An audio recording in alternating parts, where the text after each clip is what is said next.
7114페이지 가로 없는 2번 속죄주 신분에 의한 성취 내용이 2장과 3장인데 그 내용 가운데 2장은 죄 사하는 신분을 가르치는 내용이고요. 3장은 아들로의 신분, 아들로 죄를 사해 준다. 하나님의 아들로서 죄를 사해 준다는 신분을 가르치는 내용으로 그렇게 1장, 3장이 정리되어 있습니다.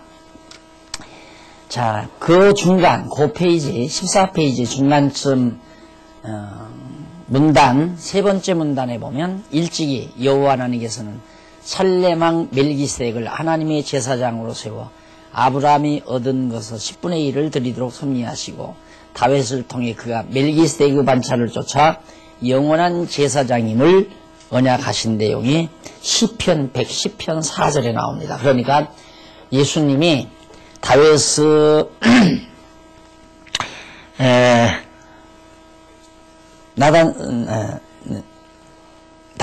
통해서 주가 메시아가 장차 그리스도가 오시면 멜기세덱의 반차를 쫓아서 영원한 제사장이 된다 하는 걸 시편에서 예언을 했고, 그 다음 나단 선지자를 통해 다윗에게 아비가 되어 주며 아들이 되게 하신다고 그렇게 언약한 사실이 있습니다. 아버지가 아들, 하나님이 아버지시고 예수가 아들이 된다. 그리고 시편 거기 또 나오죠.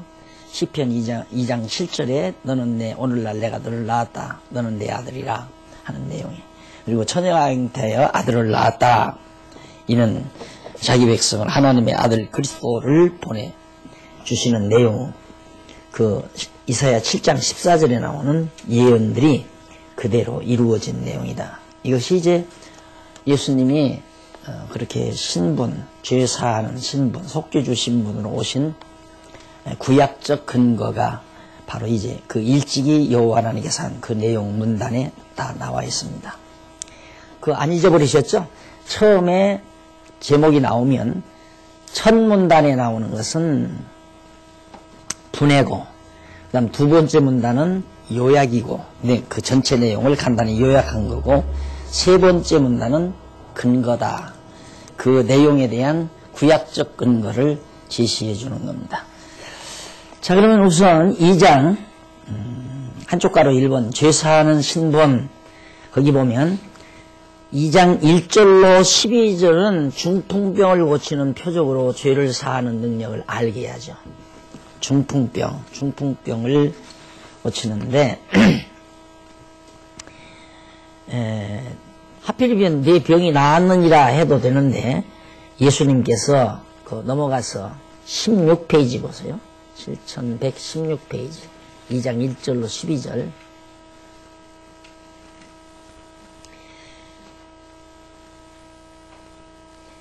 5절 보세요. 5절 예수께서 저희의 믿음을 보시고 중풍 환자에게 이르시되 소자야 내 죄 사함을 받았느니라. 중풍병 고치러 왔으니까 내 병 나았다 믿음으로 일어나라 하든가 일어나 가라 하든가 하지를 않고 내 죄 사함을 받았다라고 그렇게 말씀한 것은 예수님이 죄 사하는 능력을 표적적으로 보여주는 행위라는 얘기입니다. 그러니까 예수님 말씀 한마디 한마디가 다 의미가 다 다르죠. 전부 다. 그래서 중풍병을 고쳐 그런 표적으로서 죄사하는 능력을 많은 대중들에게 알게 하는 내용이 거기 나옵니다. 그 다음 이제 그렇게 예수님께서 말씀하시니까 6절 보세요. 어떤 서기관들이 거기 앉아서 마음에 의논하기를 이 사람이 어찌 이렇게 말하는가 참담하로다. 오직 하나님 한 분 외에는 누가 능히 죄를 사하겠느냐. 저희가 속으로 이렇게 의논하는 줄 예수님께서 곧 중심에 하시고 이르시되 어찌하여 이것을 마음에 의논하느냐. 중풍병자에게 내 죄 사함을 받았느니라 하는 말과 일어나 내 상을 가지고 걸어가라 하는 말이 어느 것이 쉽겠느냐. 그러나 인자가 땅에서 죄를 사하는 권세가 있는 줄을 너희로 알게 하려 하노라. 쉬운 말은 내 상을 가지고 일어나 걸어가라 하는 말이 쉽지만 어렵게 내 죄의 사함을 말하. 너희들도 지금 내가 그 말을 하니까 서기관들이 야, 저 누군데 건방지게 죄 사한다고 그러느냐 하고 수근수근하는 걸 예수님이 알고 너희들도 그렇게 알아듣기 어려운 말을 내가 하는 이유는 내가 죄 사하는 능력을 가지고 있다는 사실을 알게 하려고 한 거다. 틀림없죠. 그 다음 넘어가서 13절로 17절 세리와 죄인들과 함께 식사에 앉아 속죄주입을 알게 하는 내용입니다.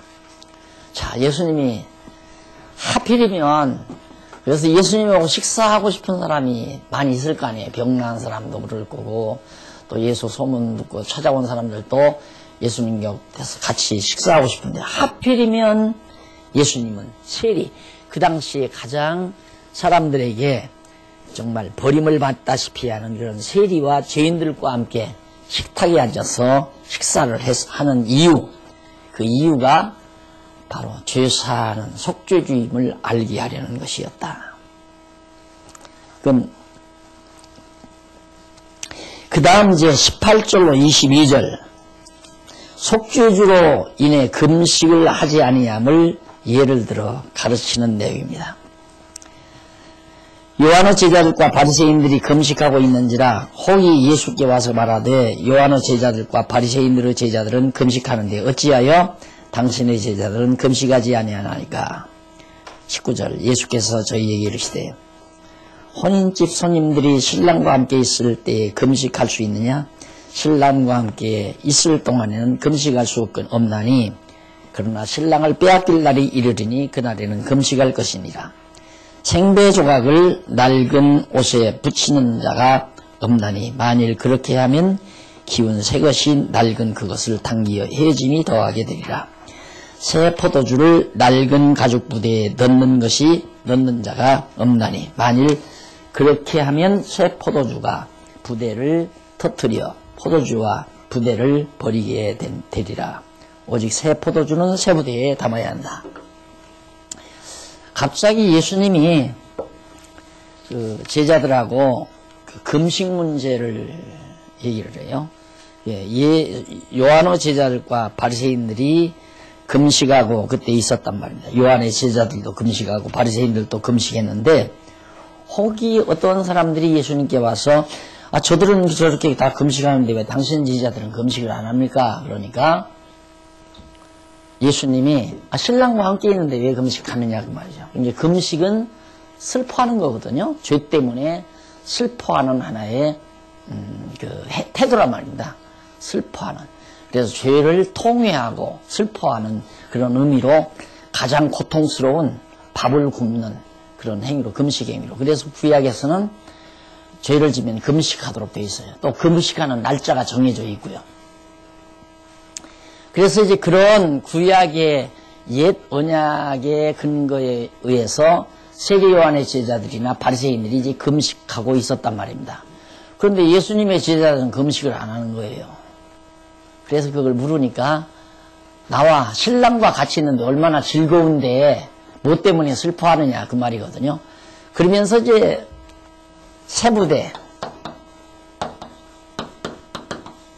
세부대하고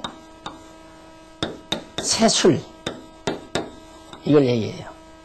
헌부대, 헌술 이것은 이제 새 언약이죠. 신랑과 함께 있는 건 새 언약에 속한 거죠. 이것은 헌부대는 옛 언약, 구약이죠. 옛 언약에 의해서 저들이 지금 금식하고 있는데 이제는 예수님 오셔서 새 언약이 시작되는 새 언약의 역사가 시작되는 이 마당에 제자들은 예수님의 제자들은 새 언약 아래에 있어서 세수를 세부대에 넣고 있는 거다. 어떻게 새 언약하고 옛 언약하고 그러니까 세부대에다가 헌술 넣어도 안 되고 헌술을 세부대에 넣어도 안 된다. 이제 예수님이 그런 비유를 든 거예요.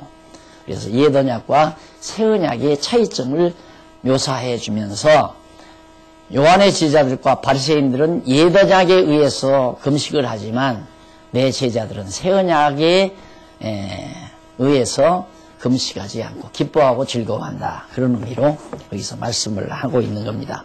그러니까 금식은 속죄주, 다시 말해서 죄를 용서받는 한 과정에서 있어지는 거거든요. 그러니까 이제 금식할 필요 없는 건 죄 다 용서받았다 그 말이에요. 왜? 속죄주 되시는 예수가 신랑이 되시니까 신랑과 함께 있는 제자들이 구태여 금식할 필요 없다. 이 말했다가 또 막 금식하지 말란다고 이단이라고 난리를. 그러니까 얼마나 한국교회 지도자들의 그 신학적 소양이 정말 수준 미달이에요. 수준 미달. 이대로 가르쳤어요. 예수님과 함께 사는데 무슨 금식이냐고. 자꾸 교회에서 금식을 시키잖아요. 금요일날 금식일. 금요일날 금요 철학기도 하면서 금식해서 어떻게? 금식해서 그냥 놔두면 안 된다. 금식한 쌀 다 성미로 거둬라 이거예요. 하루 금식, 금요일날 금식하면 3번 금식하잖아요. 가족들이 다 하면 적어도 한 대빵은 된단 말입니다. 그죠? 그러니까 매주 한 대빵씩 모아가지고 가져라 이 말이에요. 그런 짓들을 과거 우리 교회 지도자들이 했어요. 그러니까 정말 우리 한국교회가 잘할래야, 정상적으로 잘할래야 잘할 수가 없었죠. 그리고 교인들한테는 전혀 안 가르치니까 모르잖아요. 목사님이 하라면, 정말 그런 거구나. 옛날 그 불교 절간 다닐 때 왜, 뭐라 그래요? 시주 주머니라구나? 그 주머니 해서 이거 해서 가지고 이렇게 뭐 이거 이제 한 달에 한 번씩 이거 가잖아요. 산으로 가서 이제 시주하고, 1000배인지 100배인지 하고서 이제 돌아오고. 그런 습관, 그런 문화권 속에 살아온 우리들에게 성미는 교회 운영에 큰 보탬이 되죠. 어렸을 때. 교인들이 성미를 갖다가 걷어놓으면 그걸로 이제 교역자 쌀고. 나는 진짜 참 내가 자존심이 강해서 그러지만, 그래서 그런지는 모르지만, 난 못하겠더라고요. 그래서 그 교회 개척 당시에 쌀 한 대박이면 어딥니까? 가져오지 말라고. 그거 하지 말라고. 그거 하지 말라고. 그 가져와도 그냥 이렇게 떳떳하게 들고 오는 게 아니라 치마로 이렇게 싸서 넣고. 왜 창피해, 이거. 또 남편 보면 들키잖아요.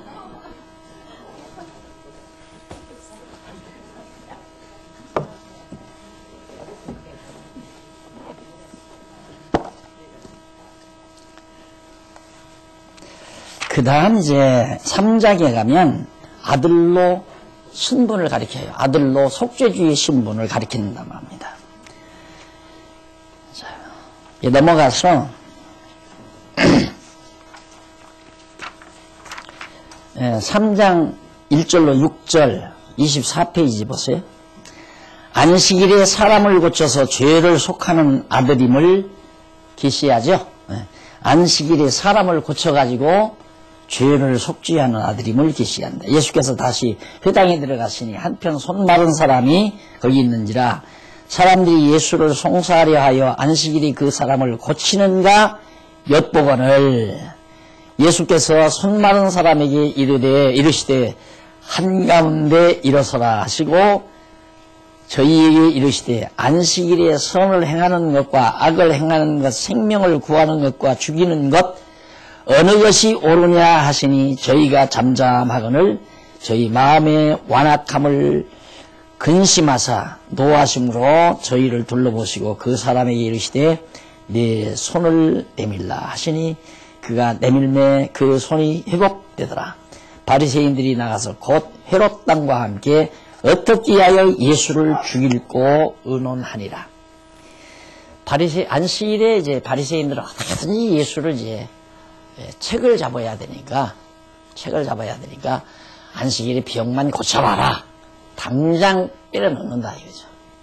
그런데 예수님이 딱 그걸 알고 안식일에 선을 행하는 것이 옳으냐 안 옳으냐, 그리고 안식일에 사람을 구하는 것이 옳은 거냐 죽이는 것이 옳은 거냐 그렇게 물으니까 아무 말도 안 하는 거예요.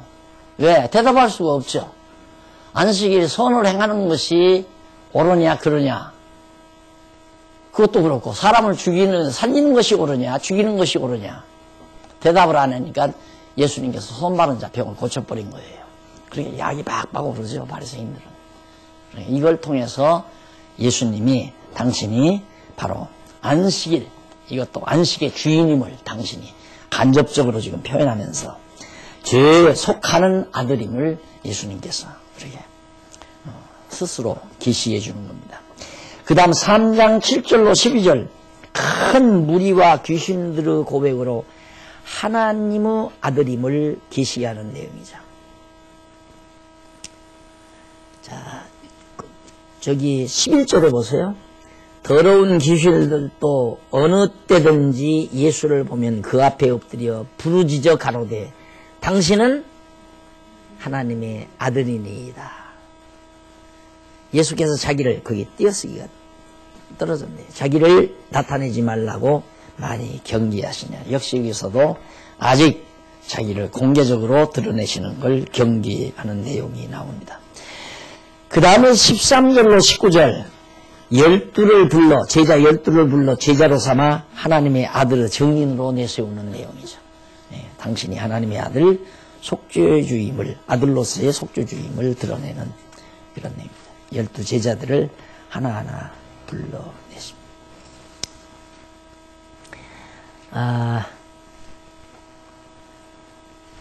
거기 13절 봅시다. 또 산에 오르사 자기의 원하는 자들을 부르시니 나온지라 이에 12를 세우셨으니 이는 자기와 함께 있게 하시고 또 보내사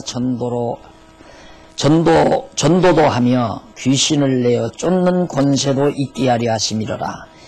이 12를 세우셨으니 시몬에게는 베드로란 이름을 더하셨고 또 세베대의 아들 야고보와 야고보의 형제 요한이니 이 둘에게는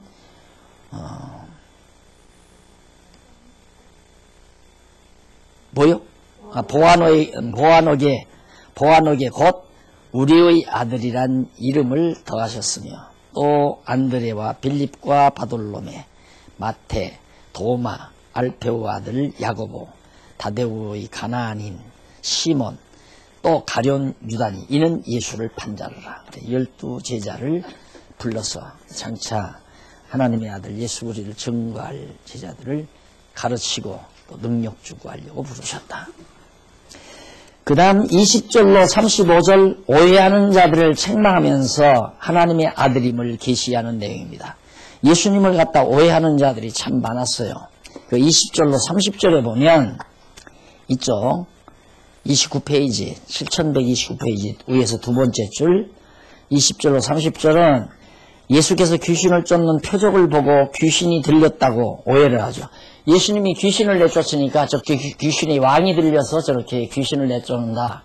그런 오해들을 했잖아요. 그러니까 예수님께서 야 사단이 어찌 사단을 쫓아낼 수 있느냐라고 반문하시면서 어떻게 집안끼리 그렇게 또 싸우겠느냐 이런 말씀도 하시면서 밑에 줄바꾼데 나와요. 29페이지 밑에 줄바꾼데 보면 그리고 이어서 사람이 먼저 강한 자를 결박치 않고는 그 강한 자의 집에 들어가 세간을 늑탈하지 못하느니 결박한 후에야 그 집을 늑탈하리라고 비유로 말씀하셨다. 이는 예수께서 전능하신 하나님의 아들로서 강한 성령의 능력으로 귀신을 내어 쫓는다는 사실을 비유해서 그렇게 비유로 예수님이 말씀하는 겁니다.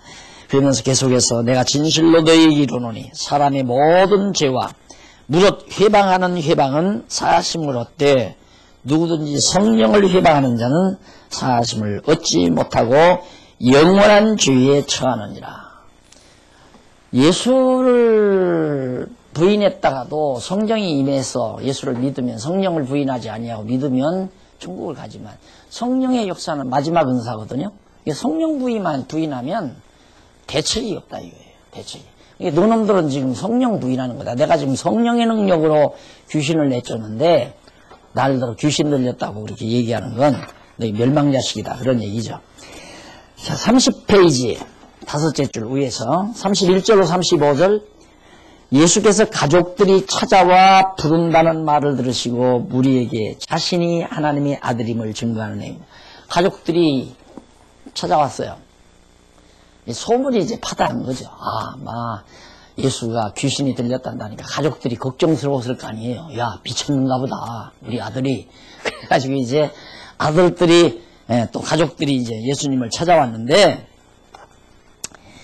이런 사건이 일어나요. 거의 본문 한번 31절부터 한번 보십시다. 31절. 때에 예수의 모친과 동생들이 와서 밖에 서서 사람을 보내어 예수를 부르니 무리가 예수를 둘러 앉았다가 여짜오되 보소서 당신의 모친과 동생들과 너희들이 밖에서 찾나이다. 대답하시되 누가 내 모친이며 동생들이냐 하시고 둘러앉은 자들을 둘러보시며 가라사대 내 모친과 내 동생들을 보라. 이 제자들 다 거기 앉은 사람들 내 동생이고 내 모친들이다. 누구든지 하나님의 뜻대로 하는 자는 내 형제요 자매요 모친이니라. 내 형제라는 말은 자기도 누구 아들이란 얘기예요. 하나님의 아들이란 얘기하죠. 이 간접화법으로 예수님 당신이 하나님의 아들임을 증거하는 그런 내용입니다. 예수님이 막 모질게 누가 내 아들이야. 내 어머니 아버지 아니다. 그게 아니라 너희들이 볼 때는 저기 찾아온 사람들만 내 어머니 아버지 형제들인 줄 알지만 진짜 내 형제들은 내 아버지가 하나님의 뜻 하나님이기 때문에 하나님의 뜻대로 행하는 자가 내 형제들이고 자매요 가족이다 모친이다. 이런 말을 예수님 남김으로 당신이 하나님의 아들임을 증거하는 거죠. 우리가 지난번에도 내가 말씀드렸나요? 우리가 하나님 안에서는 남자 여자가 없죠.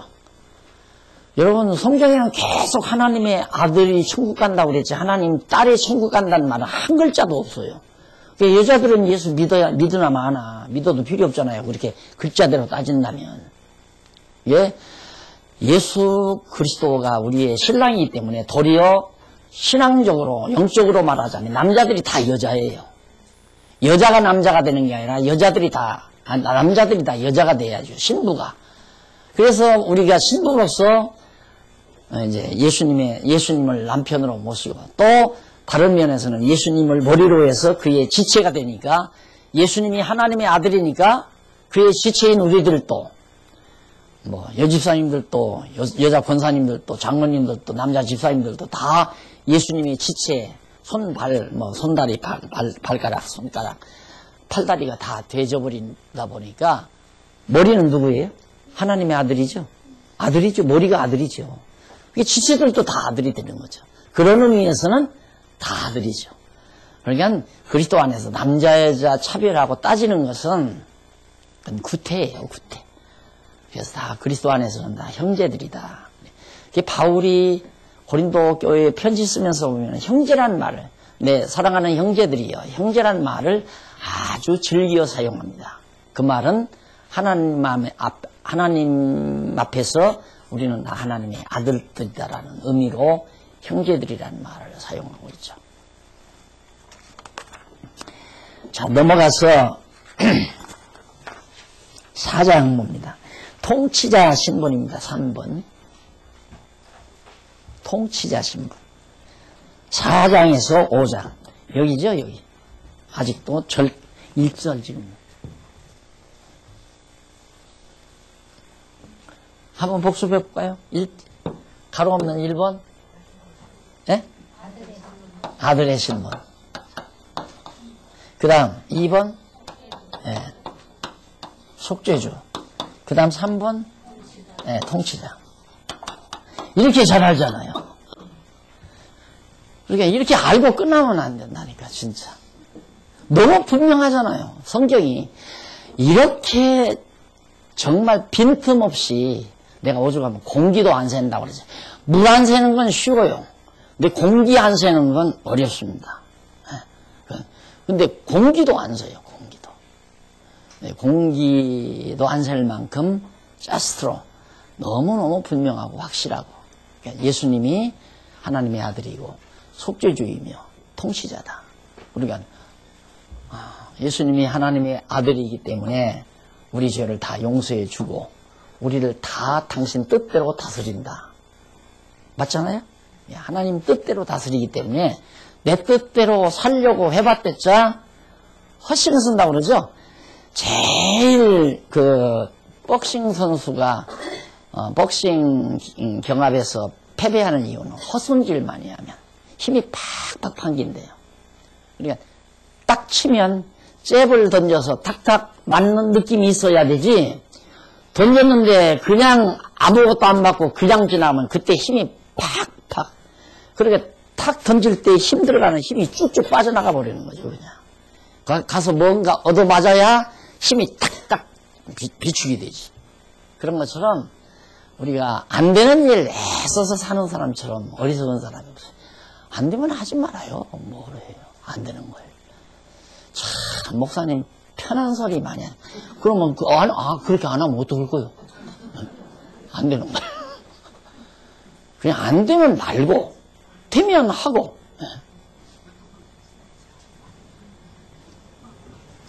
말은 쉽다. 그럼 한번 그렇게 살아봐요. 그러면 그렇게 나한테 그러봐요.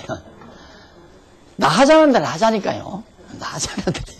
진짜 뭐 이제 하기야 뭐 한 30-40년 남았다니까 와 그러던데 20-30년 다 남았잖아요. 남았지만 남은 세상만이라도 지난날에는 다 몰라서 그랬지만 이제는 알기는 알잖아요. 다 알았으면 당연히 예수님이 통치자면 당신 마음대로 다스리지 우리 뜻대로 다스려 주겠어요? 민주주의나 우리 소원대로 다스려 주지. 박 시장 다 돈 대주면서 당신 주민들이 알아서 결정해서 사업하고 살으라 그런다고 그러더만. 그게 좋다고 한다고. 잘못하면 배가 이제 어디로 가요? 완전한 거 없는 거예요. 너무너무 이제 독재만 당하다 보니까 이제 그렇게 한다니까 막 좋은 거예요. 보나마 하나 그러면 이제 다 배가 산으로 가는 거죠. 근데 우리는 그게 아니잖아요. 목사 마음대로도 아니고 성도들 마음대로도 아니고. 이게 이제 요즘 나오는 중용 아닙니까? 목사 뜻대로 해야 하냐, 성도의 뜻대로 해야 하냐, 이게 통치자의 뜻대로 해야 되느냐, 백성들의 뜻대로 해야 되느냐. 지금 똑같은 거예요, 사회 현상이나. 중용은 뭐냐? 이 둘을 다 아우러서 하는 일을 해야 한다 이거죠. 누가 그렇게 할 사람이 있어요? 요 사람이 조금만 치우치면 여기서 아우성되고, 여기서 막 하다가 보면 여기는 완전히 무시돼 버리고, 그리고 배가 이제 막 여기서 싸움이 일어나고 막 서로 이제 우리 뜻대로 하자. 우리가 숫자가 많다 하다 보면 또 반동이 일어나고 또 똑같은 거예요, 현상은. 그러면 우리는 뭐냐? 네 뜻도 아니고 내 뜻도 아니고 누구 뜻? 네, 주님의 뜻. 통치자의 뜻대로. 영원한 하나님 통치자의 뜻대로. 그래서 나는 이게 꼭 가능해질 것 같아요. 이게 이제 전 대한민국 전체나 세계 전체로는 안 되는 일이고, 왜? 불택자가 있으니까 안 되는 거예요, 그건. 그러나 택한 백성들이 모여서 오붓하게 정말 그렇게 모여있는 이런 교회라면 성숙한 만큼 정말 이렇게 될 것 같아요. 그러면 뭐 목사나 성도나 자기들 뜻을 주장하지 않고 주님의 뜻을 따라서 모두가 다 평온하게 즐겁고 평온하게 서로 사랑하고 아끼면서, 그렇게 완전하게는 불가능하겠죠. 우리가 육체가 있는데. 그러나 조금 뭐 와글와글 하다가도 잠잠해지고, 조금 충돌이 있다가도 잠잠해지면서 확실하게 편안하게 그렇게 될 수 있죠. 우리 교회 많이 됐잖아요. 나는 많이 됐다고 생각하는데 많이 돼가는 것 같아요. 이제 앞으로 더 잘 돼가리라고 그렇게 저는 확신합니다. 근데 왜 이게 가능하냐면, 여기 100명이 있다 하십시다. 100명이 있는데 다 주님의 지체들이에요. 누구 지령받아요? 주님의 지령받아요. 가르치는 자들도 지 맘대로 안 가르쳐요. 다 주님의 뜻대로 가르쳐요. 이렇게 되게 돼 있어요. 붙어 있으면. 그러니까 주님의 뜻대로 가르치고 주님의 뜻대로 배우고, 그래서 주님의 뜻대로 살고 여기도 주님의 뜻대로 살다가 보니까 같이 만나는 거죠. 주님을 왕으로 모시고. 이게 교회 아니에요? 그래서 분쟁도 없고 싸움도 없고 서로 이용하려고도 안 하고 서로 욕심도 부리지 않고 이렇게 사는 삶이 지상의 하나님 나라, 지상의 하나님 나라. 그래서 그러기 위해서 자꾸 지금까지는 자꾸만 성도들이 나는 그렇게 생각 안 하지만 성도들이 목사가 박 목사가 우리 지도자다. 참 이거 보면 인간적으로 나는 참 좋죠. 내가 아무 말도만 않고 가만히 있으면 되겠더라고요. 아무 말만 안 하고 그냥 되는 대로 열심히 주일날 그냥 그동안 해온 대로 설교하고 그 다음 그냥 지금까지 해오는 대로 하면 되겠더라니까요. 그냥 이렇게 이런 식으로. 근데 이건 도저히 아닌데 이건 아니에요. 이건 아니야. 이건 아닌데 그래서 내가 이 자리는 당연히 주님 자리니까 이렇게 하고 나도 여기 한 대연도 내려와 앉고 그래서 뭐 가르치는 자든 배우는 자든 뭐 목사든 장로든 집사든 권사든 다 마찬가지예요. 다 하나님 앞에서 받은 은사가 다 똑같아요. 같은 은사예요. 은사의 성질은 다르지만은 은사라고 하는 그 차원에서는 뭐 높은 은사가 있고 낮은 은사가 있고 그거 없어요. 그냥 다 같이 은사 따라 하면 은사 따라 상말하면 누구 뜻을 따라? 주님의 뜻을 따라 주님이 주신 은사대로 살아가면 얼마나 평온하고 아름다운 그림이 그려지겠나. 이게 다 퍼즐이에요. 이게 퍼즐 조각. 자기 퍼즐만 잘 갖고 놓으면 갖다 붙이면 아주 기가 막힌 아름다운 농촌 풍경이 쫙 펼쳐지는 그림이 한 장 나오지 않겠어요. 평온한 농촌 풍경이. 이제 그걸 항상 머리에 그리는 거죠. 제 나름은. 그래서 각자가 이제는 우리 장하부와 함께 100년을 다녀보세요. 누가 이거 하라고 하는 사람이 있나. 아 이거 집사님 이것 좀 하세요. 그런 사람 없어요. 아무도 그런 만약에 누가 그런 사람 한다면 그 양반이 주제 파악을 못하고 여기 올라가 꼭 그 높은 자리에 올라가는 게 뭐예요? 짐승 중에 뭐가 있어요? 높은 자리에 어떡 올라가는 게 원숭이에요. 주제 파악 못하고 올라앉아서 자기가 명령하고 이래라 저래라 하지. 이게 다 지금 하나님이 거듭 얘기지만 하나님이 나를 위해 이 세상에 보내서 지금까지 나를 놔두게 했고 지금 이렇게 나로 하여금 살게 해 가시는가. 그걸 명상을 하시라니까. 그게 기도예요. 그냥 늘 외로움 타지 말고 아이고 심심해라. 심심해라 하는 사람은 영의 양식이 모자라서 심심해요. 영의 양식이 풍성한 사람은 조용할 때 먹기가 좋잖아요. 해서 자기 은사 성실하게 하나하나 해가다 보면 아름답게 교회가 이루어진다. 비유로서 통치자 신분을 가르치고 거기 이제 분류를 보세요. 분해. 내용 가운데 이제 7133페이지 1절로 34절 비유로서 신분을 가르침으로 증거하신 내용이다. 비유로서 신분을 가르쳐. 왕의 신분이죠. 통치자 신분. 그 다음 표적으로 왕의 신분, 통치자 신분을 가르치는 내용이 5장에 나오고요. 4장 35절부터 5장까지가 두 가지의 비유로서 표적으로서 통치자 신분을 가리킵니다.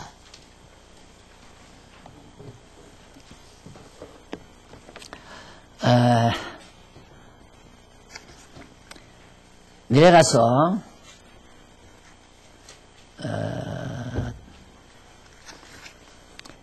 4장 1절로 34절 비유로서 가르치는 내용이죠. 자, 그럼 거기 분해 보십시다. 분해를 보면 내용 가운데 1절로 9절은 씨 뿌리는 비유, 씨 뿌리는 비유로 통치자임을 가르치고 그 다음 10절로 20절은 역시 씨 뿌리는 비유로 말씀한 이유와 뜻을 풀어서 가르치고 21절로 34절은 여러 가지 비유를 들어서 하나님의 나라 비밀을 가르치는 내용입니다. 예수님이 하나님 나라의 통치자이기 때문에 그 비밀을 왜 국가에는 1급 비밀이 있잖아요. 그건 대통령만 아는 1급 비밀. 그 1급 비밀 있듯이 예수님도 하나님 나라의 통치자이기 때문에 1급 비밀을 하나하나 알려주는. 그래서 거기 34페이지 두 번째 문단에 줄바꾼데 일찍이 나오죠. 거기 보면 여호와 하나님께서 세 명의 사자들을 통해 아브라함은 강대한 나라가 되고 천하 만민은 그로 인해 복을 받을 것, 예수 그리스도를 위해 통치자를 통해서 그거 예언한 바 있고, 그리고 아삽을 통해 내가 입을 열어 비유로 말하고 창세부터 감추인 것들을 드러내리라. 아삽을 통해서 시편에서 예언한 대로 예수님께서 입을 열어 비유로 통치자임을 가르치고 또 감추인 하나님 나라의 비밀을 드러낸다는 걸 예언한 대로 그렇게 된다. 그 다음 에스겔 선지자로 비유를 이스라엘 족속에게 베풀라고 명하신 사실이 있습니다. 에스겔 17장 2절, 24장 3절 등에. 자, 그래서 이게 비유로 구약에서 예언한 대로 예수님이 비유로 말씀하는 거거든요. 씨 뿌리는 비유 잘 알죠? 큰 모여들으니까 예수님께서 바다에 떠 앉으시고 온 무리는 바다 곁 육지에 앉더라. 2절 이에 예수께서 여러 가지를 비유로 가르치시니 그 가르치는 중에 저희에게 이르시되 들으라. 씨를 뿌리는 자가 뿌리러 나가서 뿌릴새 더러는 길가에 유명하죠. 뭐 4가지 마음밭 해가지고 아마 마태복음에도 이거 나왔나요? 네.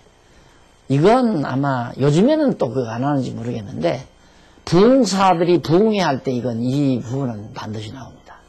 왜 어떻게 나오냐면 지금 오늘 말씀을 이번 부흥회 때 전하는데 가시밭길이나 돌짝밭길이나 길가는 말씀 못 듣는다. 말씀이 떨어져 봤대자 필요 없다.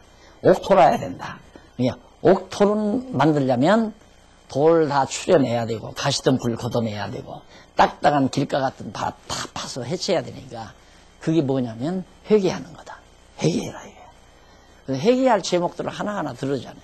뭔죄 무슨 죄 뭐 시어머니 미워한 죄 뭔죄 하고 막 다 얘기를 하고 그 다음 막판에 가서 뭐 애기뛴죄 낙태죄 이런 식 하면 여자분들이 마음이 여자분들이라보다 사람이 그런다고 하면 마음이 여려지잖아요. 그럼 막 얼굴이 붉어지기도 하고 막 후끈거리기도 하고 막 눈물이 훅훅 나오기도 하고 그러다 보면 막 아각 소리가 나오고 막 눈물 콧물 막 나오기도 하고 이제 그러면 부흥회는 성공하는 거예요. 근데 이게 그게 아니거든요. 네. 그게 아니고 이미 밭이 다 정해져 있어요. 그냥 아무나 하나님의 말씀을 받는 게 아니다. 옥토밭이라야 받는다. 옥토밭은 택한 백성이에요. 길가나 가시던 풀이나 돌짝밭길 이런 건 이미 불택자들이 말씀을 받아들이지 않는 자. 그래서 말씀을 받고 못 받는 것이 누구에게 달렸어요? 그러면 하나님께 달렸어요. 예수님에게 달린 거예요. 그러니까 내가 지금 말씀 전하는데 아무나 말씀 받는 게 아니라 밭업도도 다 필요 없다. 옥토밭에 떨어져야 되니까 그 옥토밭은 이미 준비된 마음 하나님께서 다 예정해 놓아서 구원 얻기로 한 통치자의 주관에 의해서 되어진다는 그런 의미로 이 비유를 든 겁니다. 그래서 그런 자는 30배, 60배, 100배 결실된다. 그 다음에 10절로 20절에 보면 씨를 뿌리는 비유로 말씀한 이유와 뜻을 풀어 가리킵니다. 자, 씨 뿌리는 비유로서 12제자로 더불어 9절, 11절 이르시되 하나님 나라의 비밀을 너희에게는 주었으나 의인에게는 모든 것을 비유로 하나니 이는 저희로 보기는 보아도 알지 못하며 듣기는 들어도 깨닫지 못하게 하여 돌이켜 죄사함을 어떻게? 참 성경에 이런 말이 있잖아요. 그러니까 왜 비유로 이렇게 어렵게 얘기를 하느냐. 못 알아듣게. 이 하나님 나라의 비밀을 너희에게는 주었으나 그러니까 옥토밭과 같은 너희 예수님의 제자들 그들에게는 다 주었지만은 의인에게는 다른 사람에게는 모든 것을 비유로 내가 이렇게 말하는 이유가 그 이유가 12절 저희로 보기는 보아도 누구를 예수 그리스도 하나님 나라 이 통치자이신 예수를 보기는 보아도 알지 못하고 예수님의 말씀을 듣기는 들어도 깨닫지 못하게 하여 돌이켜 죄사함을 얻지 못하게 하려 함이니라 하시고 또 가라사대 너희가 이 비유를 알지 못할진데 어떻게 모든 비유를 알겠느냐. 뿌리는 자는 말씀을 뿌리는 자예요. 예수님께서 이제 그 제자들에게 따로 가르쳐줘요. 이렇게 알아듣도록. 그게 이제 14절로부터 마지막 절까지가 바로 이제 그 앞에서 네 가지 마음밭의 비유를 풀어서 말한 내용입니다. 여러분 다 아는 내용 아닙니까? 그 보면 뿌리는 자는 말씀을 뿌리는 것이니 말씀이 길가에 뿌리웠다는 것은 아들이니 곧 말씀을 들었을 때에 뿌리웠다는 것은 이들이니 아들이니 맞아요? 네. 아니 길가에 뿌리웠다는 것은 이들이에요. 곧 이들 누구냐면 말씀을 들었을 때에 사단이 즉시 와서 저희에게 뿌리온 말씀을 빼앗는 것이요. 말씀을 들었는데 싹 가져가 버려요. 듣기는 들어요. 듣기는 듣는데 금방 가스레인지 불 켰나 안 켰나 그거 생각만 하고 다니죠 우리.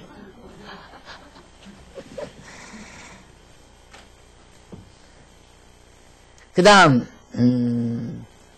말씀을 빼앗는 것이요. 16절 또 이와 같이 돌밭에 뿌리웠다는 것은 이들이니 어떤 자들이냐면 말씀을 들을 때에 즉시 기쁨으로 받으나 그 속에 뿌리가 없어 잠깐 견디다가 말씀을 인하여 환난이나 핍박이 일어나는 때에는 곧 넘어지는 자고 또 어떤 이는 가시떨기에 뿌리운 자니 이들은 말씀을 듣되 세상의 염려와 재리와 유혹과 기타 욕심이 들어와 말씀을 막아 결실치 못하게 되는 자다. 그러니까 이 말씀 듣는 걸 방해하는 서너 가지 요소를 쭉 말해줍니다. 근데 제일 이제 자주 많은 요소가 이 마지막 세 번째 요소죠. 근심, 걱정, 염려, 재리, 욕심. 이런 사람 말씀 잘 못 들어요. 들으면서 딴 생각이 아이고 이거 요즘에는 개 잘 안 하는데 아마 이 말씀 들으면서도 개돈 생각하고 개 타서 어디다 투자할까도 생각하고 별 생각. 그러니까 욕심 이런 생각만 하다가 보면 말씀이 머리하고 꼬리만 들어오는 경우도 있고 중도막만 들어오는 경우도 있고 그래서 전혀 말씀이 이렇게 쭉 서론 본론 결론으로 쫙쫙 그렇게 빠져 들려지질 않는다. 그 다음 넘어가서 21절로 34절 여러 가지 비유를 들어서 하나님 나라 비밀을 가르치는 내용입니다. 저에게 이르시되 사람이 등불을 가져오는 것을 말 아래나 평상 아래 두려함이냐 등경 위에 두려함이냐 드러내려 하지 않고는 숨긴 것이 없고 나타내려 하지 않고는 감추인 것이 없느니라. 반드시 하나님께서는 감췄을 때 감추인 것을 드러내기 위해서 감추고 이렇다는 얘기죠. 그러니까 하나님 나라 예수님께서 자꾸 숨으시는 것, 감추는 것, 당신이 문둥환자 고치고도 말하지 말라. 그리고 숨으시고 이런 이유는 언젠가는 드러내기 위해서 한다. 당신이 빛으로 세상에 왔는데 빛을 밝혀서 등경 위에 두지 말 아래 두는 사람이 어디 있느냐. 그러니까 예수님이 그걸 비유로 지금 말씀하는 겁니다. 그러니까 반드시 예수님이 드러내신다. 자, 나는 이런 내용도 이제 예수님 당신만 그런 게 아니라 하나님의 말씀이 이렇게 성경 신구약 성경 다 주었어도 감추인 부분이 너무너무 많잖아요. 예? 그래서 지금 현재 여기서 한마디 하고 지나갑시다.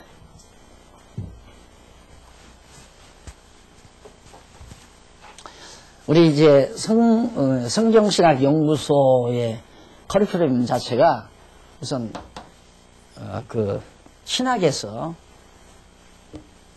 성경신학, 그 다음 고전신학,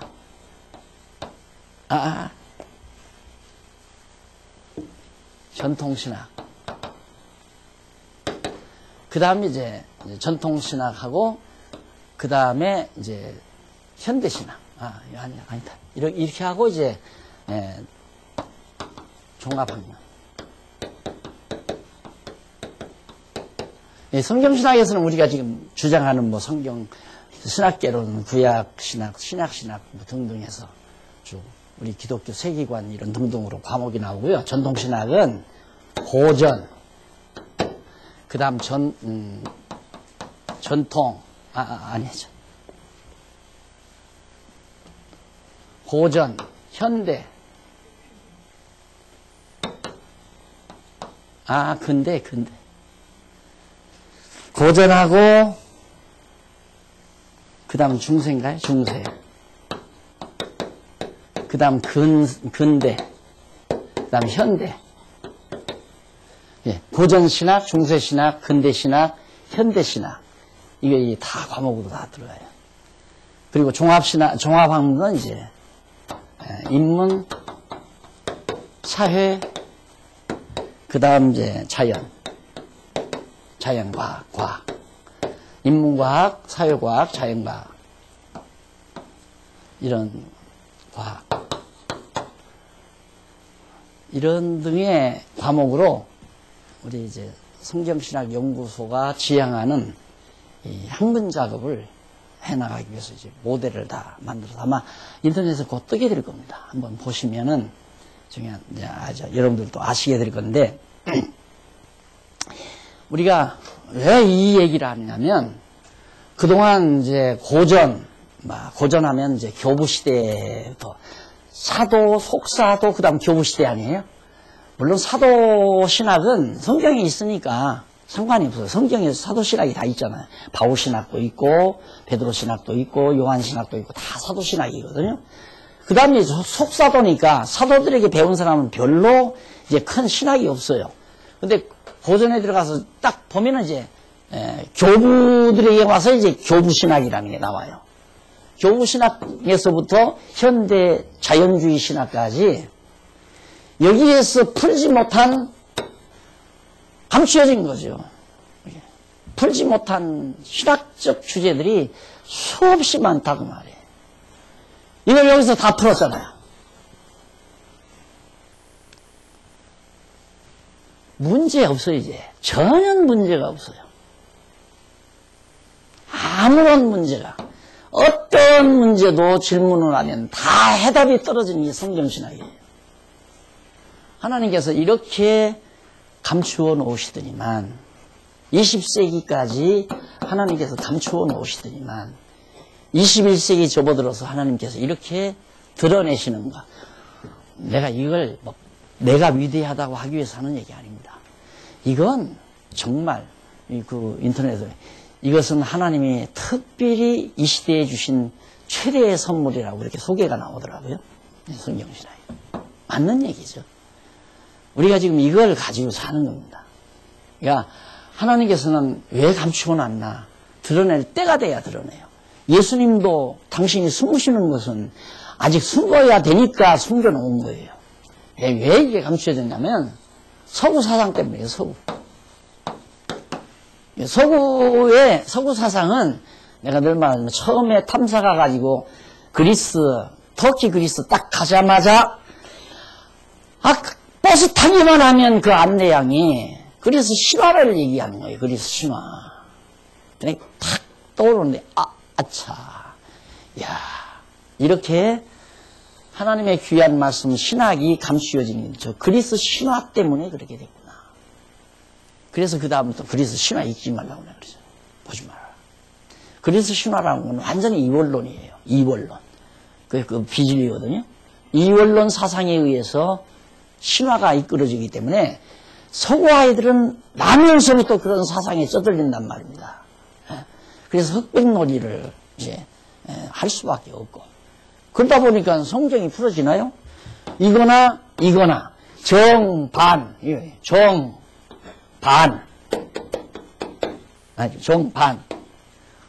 빛과 어둠,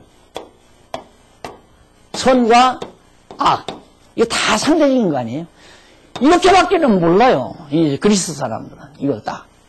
그러니까 평면적인 인식 기능밖에는 없다 그 말이죠. 우리는 이 둘을, 아우르는 절대, 하나님 주권에 대한 절대 의지. 이게 딱 있으니까 선도 악도 다 하나님의 절대 의지 안에 다 용해돼 버린다. 이게 발견이 되니까 줄줄줄 다 풀어진 거 아니에요. 전부 다 풀어진 거 아니에요. 그래서 우리가 엄청난 보화를 간직한 건데, 이게 이제 아시아권 하나님께서 이제 서구 사상 저물게 만들고 서구 사상에 의해서 서구 교회가 다 몰락되고 이제 동양으로 시작되는데, 극동 아시아 아니면 극동 아시아의 극동 지방의 대한민국 아니에요. 일본은 저렇게 부자 섬나라라서 돈은 많아도 교회가 없어요. 하나님께서 대한민국에 큰 은총을 베푸신 거죠. 그래서 대한민국 하나님이 귀하겠습니다. 여러분, 이거 땅덩어리 적다고 해서 시시하게 알면 안 돼요. 요즘 한류풍 일어나면 젊은 애들이 뭐 돈 잘 벌고 인기 높아서 좋아하는지만, 나는 그런 의미로 보는 건 아니거든요. 이야, 참 하나님 묘하다. 요 조그만 나라에서 그래 세계 무대를 다 지금 누벼가고 있잖아요. 대한민국이라는 걸 드러내시기 위한 하나님의 섭리로 그렇게 보거든요. 그러니까 하나님의 역사가 참, 여러분 다 뭐 같이 다녀오신 분 없잖아요. 대학 다 들려봤어요? 신학대학 들려봤어요? 다 권위 중이에요. 해결점을 못 찾아요. 우리는 해답이 있잖아요. 자, 하나님이 감추었다가 드러내기 위한 것이다 라는 내용입니다. 다음 시간에는 표적으로 신분을 드러낸다는 그 부분부터 공부하도록 하고, 오늘 강의 여기서 마무리합니다. 기도하십시다. 하나님 아버지, 오늘 또 이처럼 귀한 종들 함께 모여서 하나님의 귀한 말씀 같이 나누며 진리 안에서 기쁨을 함께 했습니다. 하나님 아버지, 이 시대에 우리에게 맡겨주신 이 귀한 보화 잘 간직하고 오고 오는 시대에 우리에게 맡겨주신 사명을 잘 감당함으로 충성된 종이라는 평가를 아버지께로부터 받을 수 있도록 은총 베푸시옵소서. 예수님 이름으로 기도드립니다. 아멘.